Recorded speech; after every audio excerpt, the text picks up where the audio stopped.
Hello students, আজকে চলে এসেছি আমরা একটা টপিক যেটা নাম হচ্ছে সিগনিফিকেন্ট ফিগার্স, সেটা জানার জন্য। সিগনিফিকেন্ট ফিগার্সের জন্য তোমাদের বইয়ে 5-6টি রুল আছে। তার মধ্যে দুটো জিনিস তোমাদের মনে রাখতে হবে, যারা নন জিরো আছে তাদের একটা রুল, আর যারা জিরো আছে একটা তাদের রুল। ঠিক আছে, যত নন জিরো নাম্বার আছে, দ্যাট মিনস 1 2 3 4 5 6 7 8 9, এরা যেখানেই থাকবে এরা সবাই সিগনিফিকেন্ট হবে। কিন্তু জিরোর ক্ষেত্রে কিছু বাধ্যবাধকতা আছে, সেগুলো আমরা দেখবো। দেখো, এক্ষেত্রে আমরা দেখতে পাচ্ছি 5টা সংখ্যায় সিগনিফিকেন্ট। পরে দেখো, এখানে জিরো আছে দুটো নাম্বারের মাঝে, তা দুটো নন জিরোর মাঝে যত জিরো থাকবে অল আর সিগনিফিকেন্ট। তাহলে এখানে সিগনিফিকেন্ট নাম্বার হয়ে গেল 5টা।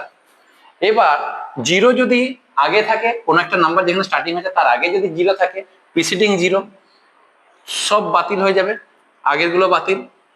এবার দেখো, এখানে থাকছে 3টে, আর ডেসিমেলের পর নাম্বারের পরে যত জিরো থাকবে অল আর সিগনিফিকেন্ট। এক্ষেত্রে শুধু সামনে দুটো জিরো বাদ যাবে, বাকি সব কটাই হবে সিগনিফিকেন্ট নাম্বারস। কি বলেছি?